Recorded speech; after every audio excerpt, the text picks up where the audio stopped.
Boa noite, meus irmãos. A minha oração esta noite é que o Senhor dê paz ao coração de cada um de vocês, dê uma paz que vem do alto, a paz que o mundo não tem, diante de um quadro tão preocupante, diante de uma pandemia que assusta e assusta bastante. Que a nossa fé ela seja inabalável, que a nossa fé esteja em Cristo Jesus e que nós saibamos que o Senhor ele está no trono e Ele comanda todas as coisas, não é? Nada acontece sem a sua permissão, Ele é soberano. Sabendo dessas verdades, que nós possamos descansar em Deus e que possamos confiar que Ele sabe o que é melhor para nós. Vamos estudar a palavra de Deus nesta noite. O tema do estudo desta noite será a tentação de Jesus, registrado em Mateus capítulo 4, do versículo 1 ao 11. Mateus capítulo 4, do versículo 1 ao 11, nos diz assim a palavra do Senhor. A seguir foi Jesus levado pelo Espírito ao deserto para ser tentado pelo diabo. E depois de jejuar 40 dias e 40 noites, teve fome. Então o tentador, aproximando-se, lhe disse: Se és filho de Deus, manda que estas pedras se transformem em pão. Jesus, porém, respondeu: Está escrito, não só de pão viverá o homem, mas de toda a palavra que procede da boca de Deus. Então o diabo o levou à cidade santa, colocou-o sobre o pináculo do templo e lhe disse: Se és o filho de Deus, atira-te abaixo, porque está escrito: Aos teus anjos ordenarás a teu respeito que te guardem. Eles te susterão nas tuas mãos, para que não tropece em alguma pedra. Respondeu-lhe Jesus: Também está escrito: Não tentarás o Senhor teu Deus.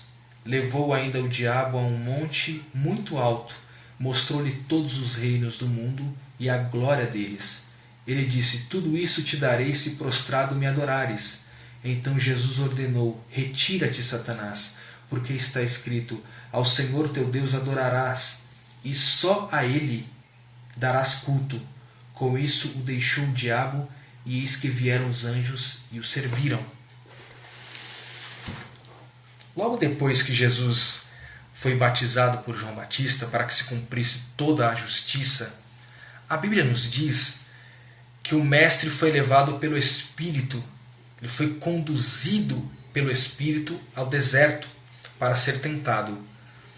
Diante deste quadro, ou dessa situação, nasce uma pergunta: o porquê? O porquê Jesus ele foi impelido, como o evangelista Marcos ele diz, impelido ao deserto para ser tentado? Uma palavra que responderia muito bem isso é uma palavra que o apóstolo Paulo diz na carta aos Romanos: último Adão ou novo Adão. As Escrituras traz essa expressão para nos ajudar a explicar ou para responder esta pergunta, mostrando uma relação entre o primeiro Adão e Jesus Cristo, onde o primeiro Adão também foi tentado por Satanás ou pela serpente, como retratado no livro de Gênesis. Nós vemos o contraste entre o primeiro Adão e o último Adão, a saber, Jesus Cristo. Ambos diante de uma tentação, diante da mesma figura maligna. O fracasso do primeiro Adão foi deflagrado diante da tentação quando o inimigo o tentou. Mas vemos a obediência e o sucesso do último Adão diante dessa tentação que lhe foi proposta pelo mesmo inimigo. Temos a mesma figura e também temos aqui a mesma tentação. Porém, os termos são diferentes. Os aspectos, em alguns casos, se diferenciam um pouco. Primeiro, no primeiro caso, ou diante do primeiro Adão, o lugar em que a tentação se dá no Éden, ou popularmente chamado de paraíso, onde Adão e Eva desfrutavam de conforto, um lugar frondoso, um lugar bonito, um lugar belo. Mas o Senhor Jesus foi levado pelo Espírito Santo ao deserto. Há então essa diferença de lugares, não é? Este lugar não poderia ser chamado de paraíso e nem tampouco de um lugar confortável. Era um lugar árido, seco, de calor escaldante. O deserto da Judéia era assim. Este era um lugar inóspito onde até os animais não escolhiam viver ali, a não ser os peçonhentos. Cobras e escorpiões viviam ali. Adão, ele foi tentado no Éden. Jesus em um deserto, termos diferentes. O primeiro desfrutava de um paraíso, o último Adão, de um lugar desolador. O que mais era diferente, além disso? Quando Adão foi exposto à tentação da serpente, ele estava na companhia de sua esposa, que foi dada por uma criação especial, a auxiliadora, a adjuntora. Jesus está em um gritante paralelo. O Senhor está completamente sozinho, sem auxílio. A solidão foi a primeira coisa que o Deus Criador ele criticou na sua criação. Depois de criar tudo e ver que tudo era bom, ele percebe que existe uma coisa que não era boa, que era que o homem vivesse só. Portanto, o Criador então faz ao homem uma auxiliadora, uma ajudadora. Portanto, o homem já não estava mais só. Em uma guerra, a primeira coisa em que o soldado, quando ele é apanhado em batalha, a primeira coisa que o inimigo faz é lhe separar de um convívio social, de um convívio onde se tem amizade, onde se pode ter ali alguém com quem conversar. Ele é levado a uma solidão extrema. Jesus está completamente sozinho, enfrentando tudo sem auxílio. Essa pesada tentação, ele está só. Quando Adão foi tentado, estava num lugar maravilhoso, onde havia água para se refrescar, sombra e alimento, em grande abundância. Jesus estava em um completo jejum.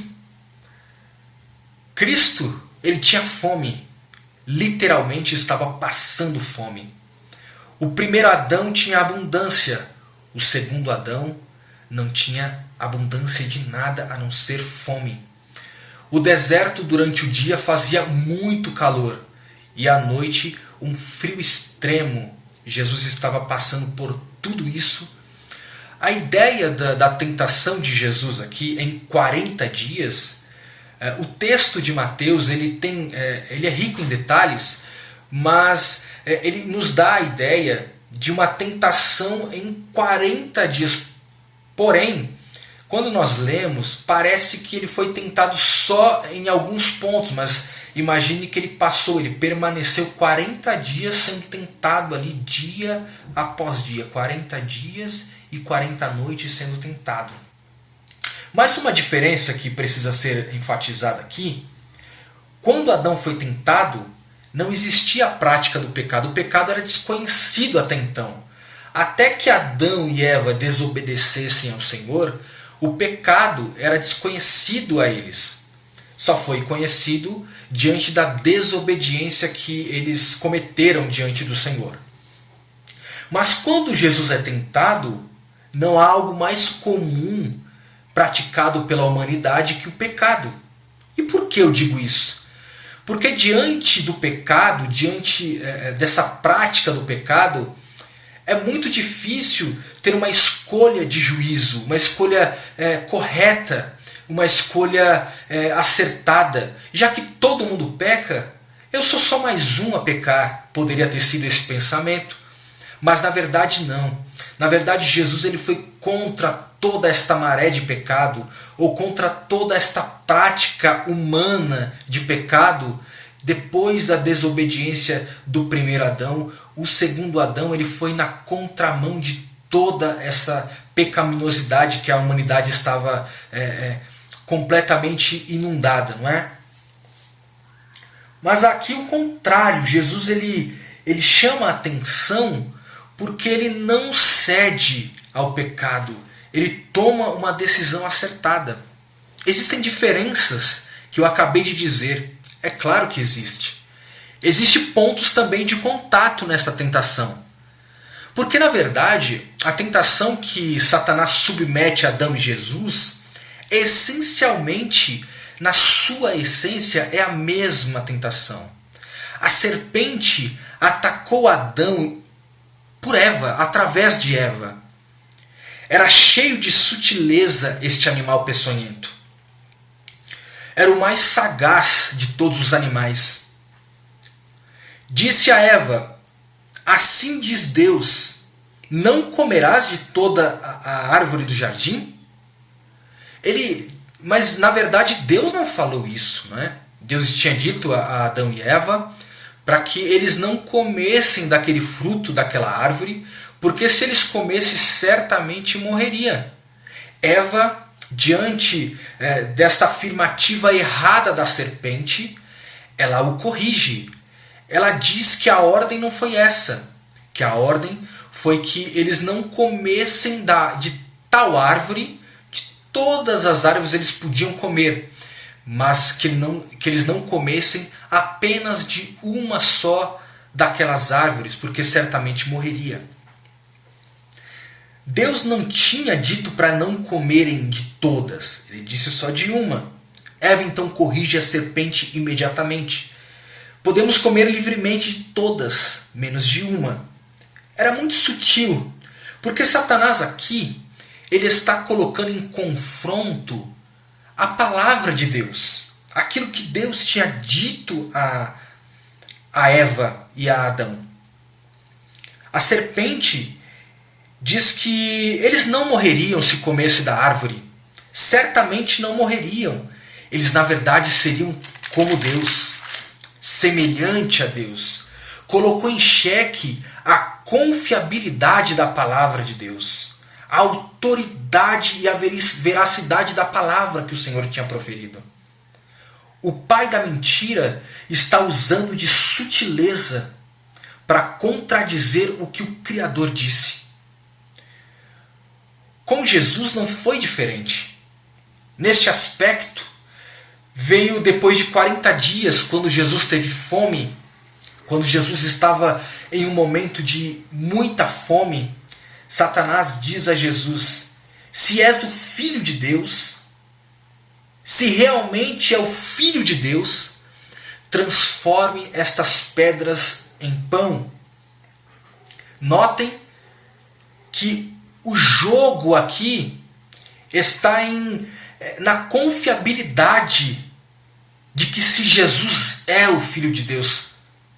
Ora, quando João Batista estava batizando Jesus, a Bíblia nos diz que o céu se abre e uma voz de cima diz: este é o meu filho em quem tenho prazer, em quem me comprazo.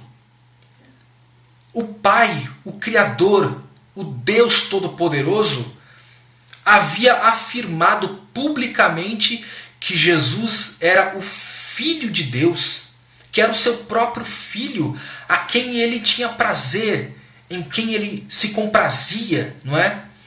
Será que Satanás não tinha ouvido esta expressão, esta afirmativa de que Jesus era o Filho de Deus, pronunciado pelo próprio Pai? Mas Satanás ele está jogando mais uma vez. Ele está tentando contradizer as verdades que o Pai disse. Veio depois de 40 dias, quando o Senhor estava com fome. E a proposta é: se és o Filho de Deus, transforme estas pedras em pão.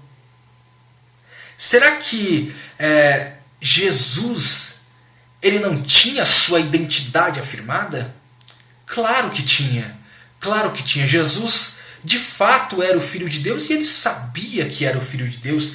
Ele não precisava transformar nenhuma pedra em pão para que a sua autenticidade fosse comprovada. Não, ele sabia muito bem quem ele era e quem era o seu pai. Satanás, o pai da mentira, ele estava tentando colocar em xeque, contradizer as verdades. Foi assim que aconteceu com Adão no Éden. Foi assim que aconteceu com Adão através de Eva no Éden.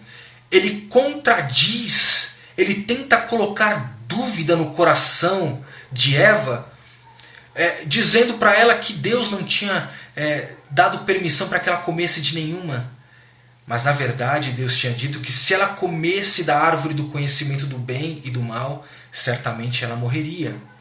E foi isso que aconteceu. O nosso Deus não mente. O nosso Deus, ele não tem duas palavras. O que ele disse certamente aconteceu. O pai tinha acabado de dizer no batismo: este é o meu filho amado em quem me compraz, em quem tenho prazer. O adversário tinha ouvido tudo isso. Jesus responde um duplo sim. Sim, eu estou com fome.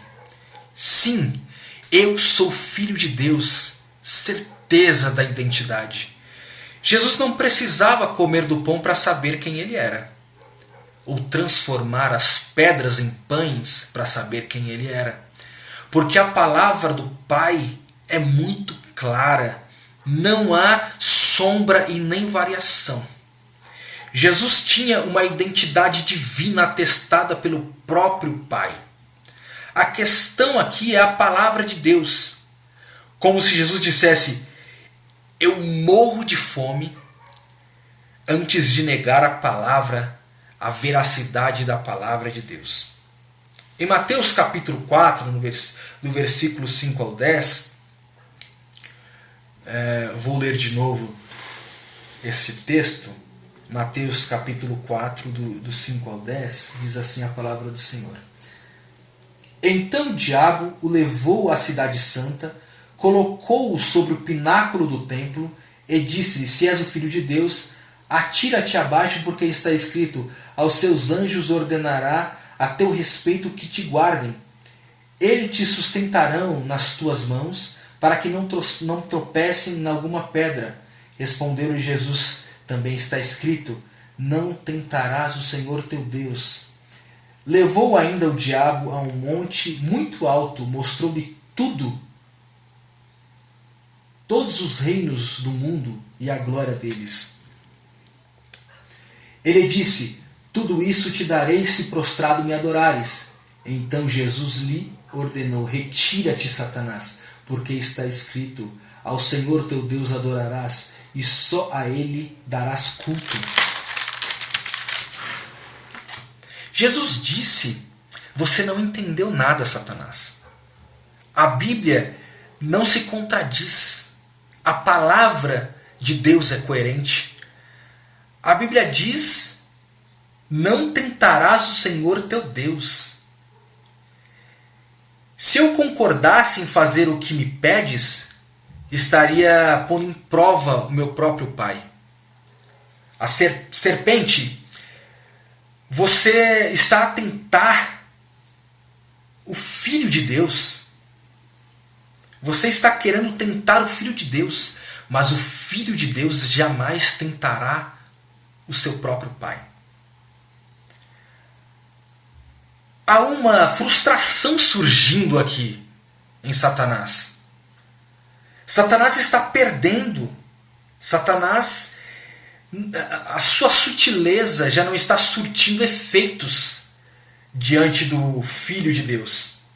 Agora ele leva o Filho de Deus a um monte altíssimo, mostrou todo o reino, a glória deste reino.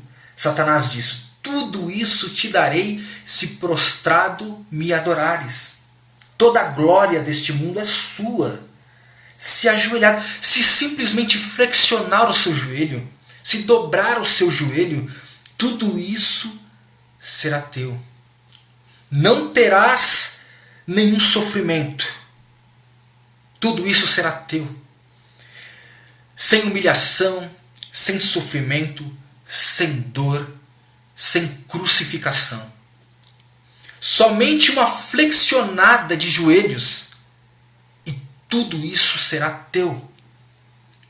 Não precisa ir ao Gólgota, não precisa caminhar pela via crucis, não precisa de nada disso. Sofrimento para quê?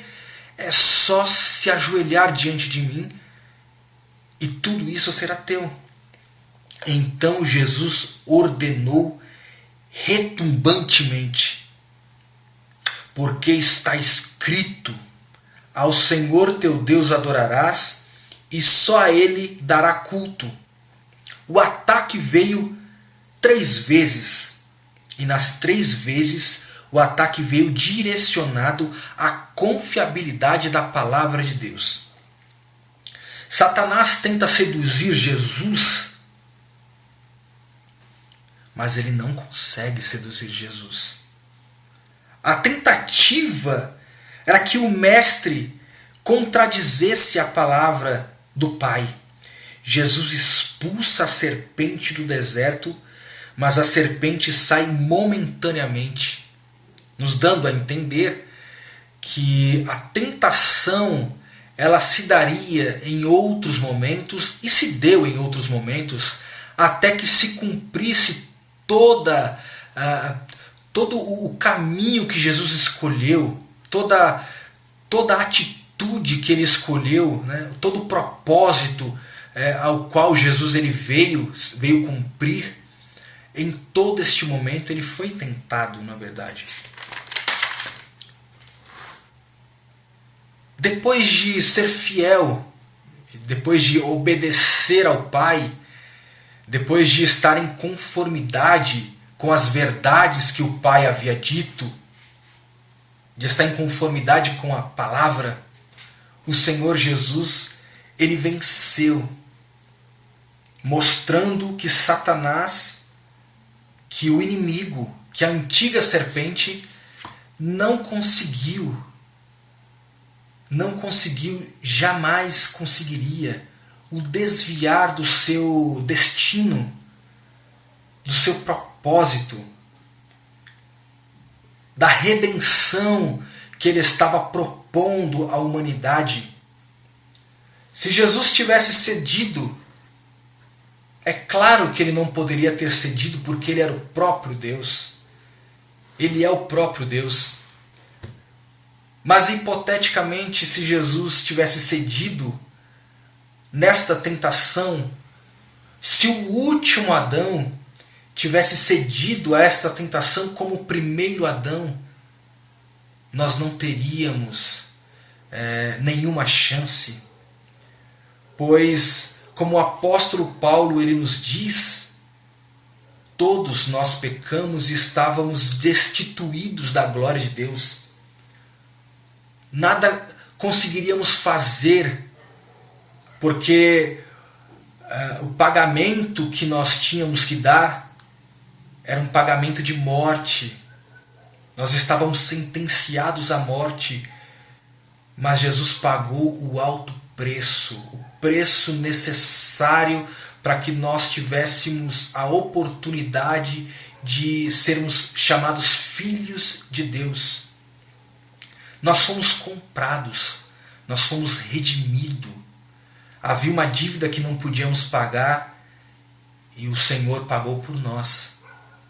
Havia uma dívida que a nossa conta bancária não conseguiria quitá-la, mas o nosso Deus, o nosso Senhor Jesus, o último Adão, ele foi até as últimas consequências, e as últimas consequências se chama cruz. E a cruz foi o lugar onde Jesus ele comprou por um grande preço a nossa vida e a nossa salvação. Os anjos vieram e os serviram. Em momento de deserto, e trazendo agora para a nossa época, né, em momentos de coronavírus, de pandemia, de tantas dificuldades, não é? Este é o nosso deserto. E pode ser, e por certo, neste grande deserto, ou em alguns desertos que enfrentaremos e que enfrentamos, pode ser que a tentação ela seja apresentada a nós. Mas nós não devemos ceder à tentação. Nós devemos confiar na palavra do Senhor. Lembre-se que a tentação vem colocar dúvida nos nossos corações sobre a autenticidade, sobre a veracidade da palavra do Senhor.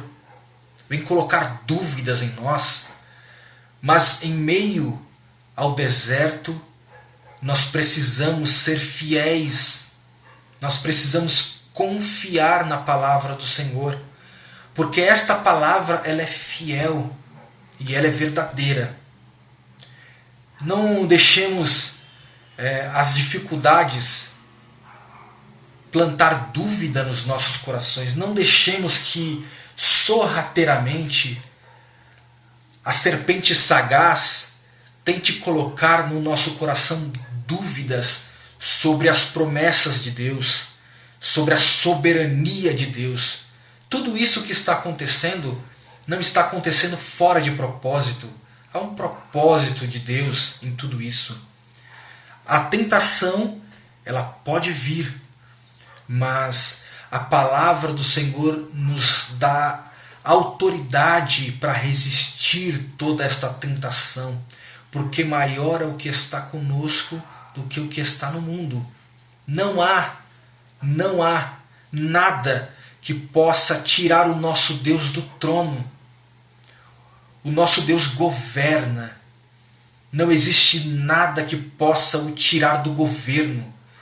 O Senhor é soberano. Diante de todos os problemas, diante de todas as adversidades, seja elas quais forem, de tamanhos que forem, o nosso Deus, ele permanece o mesmo. O seu poder não pode ser abalado.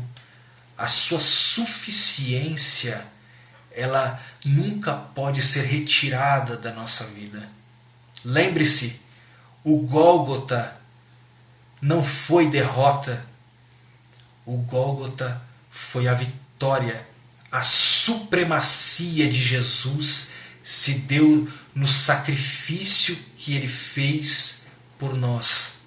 A tentação tenta nos tirar dos nossos objetivos, que é estar em Cristo Jesus, usando aqui uma linguagem paulina. Mas lembre-se, a vitória de Jesus Cristo, a vitória de Jesus Cristo naquela cruz sangrenta, nos deu autoridade para resistir todas as dificuldades. Estamos livres do pecado, livres de toda a condenação. O primeiro Adão, ele não resistiu e cedeu à tentação, logo sofrendo então as duras penas, morreu como o próprio Deus o havia advertido para que não comesse, que certamente ele morreria se assim o fizesse. Ele morreu fisicamente, espiritualmente, mas o último Adão nos ressuscitou nele, nos deu vida e nós desfrutamos dessa vida. Portanto, venha confiantemente diante do Senhor, diante do Deus Todo-Poderoso, e confie nele, que ele nos dará vitória, mesmo quando a derrota pareça iminente. O nosso Deus triunfa e nele triunfamos sempre. Que o Senhor Deus conforte a todos e abençoe a todos. Esta é a minha oração e este é o meu pedido a Deus neste momento. Deus os abençoe, meus irmãos.